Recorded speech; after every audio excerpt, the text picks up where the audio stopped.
We got 3 rear remotes now. Ain't that cool?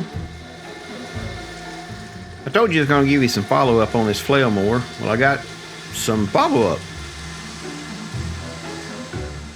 So this is kind of a 2-for-1. We got the follow-up for the flail mower, and we also put the flail mower on the new T25. So we're going to see how it does with that. This is the part of the field we mowed last time with the 264. You can see here we're moving along pretty fast. I would guess that we are moving along 3.5 to maybe even 5 miles per hour along some of these parts. If you guys want to see how it does, both of these do together in the really thick stuff, just wait to the end of the video. We get over into the really thick stuff again. It's grown up even more than it was the first time because I was saving a little bit for the next video I was going to do. I wanted to run through some really tall stuff and hard stuff, but make sure you wait for the end. Where I'm remowing here, there's no joke here either. It's actually pretty tall. It's maybe 8 or 10 inches tall from the last time I mowed. So I was really impressed at how fast I can mow through this stuff.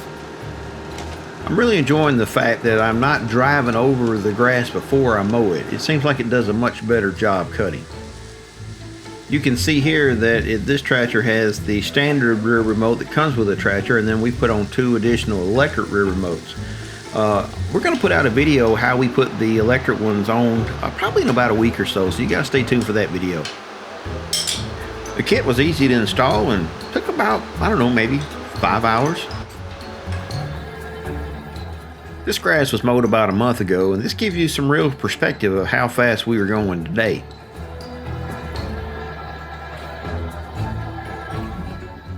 I have to say, we're moving on.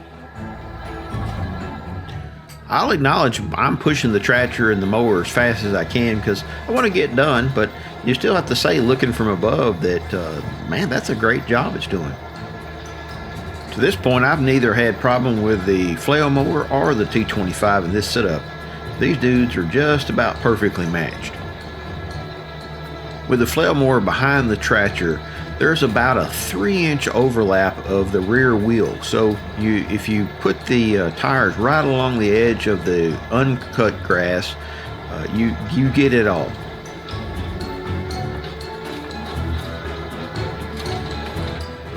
My wife is fearless with this drone. Not only did we mow the field, but I got a haircut too.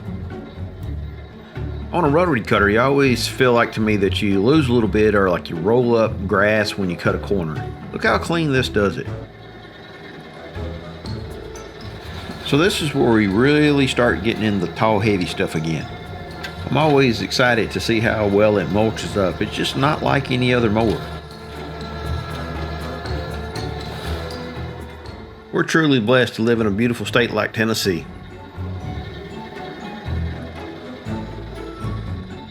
I really like how close you can back up to a fence row and not worry about damaging it. Hey, if you guys will hang with me to the end, I'm going to give you a wrap up of my final thoughts. In about a week or so, I'm going to put a video out on how we put this dual rear remote control system on. I've already put out a video showing the rear remote system, the factory rear remote system of the tractor being put on. But I'll show you how this system was put on, and it uses electric over hydraulic. So basically it has electric servos that engage the hydraulic circuits, the spools if you will, and that's what controls it. It's really easy to put on. I mean, it's just not that long to put on. It's not very complicated. You just have to take the time to do it right.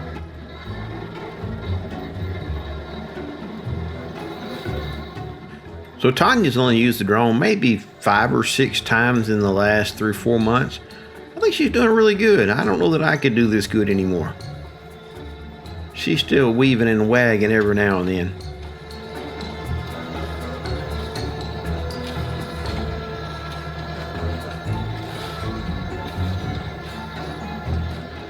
Starting my final thoughts, we'll start with the T25. The bigger seat on the T25, the suspension seat, just makes the tractor way more comfortable. And also the addition of the front axle being further apart, so the wheelbase is further, just makes it ride better. These two things alone allow you to stay on the tractor longer.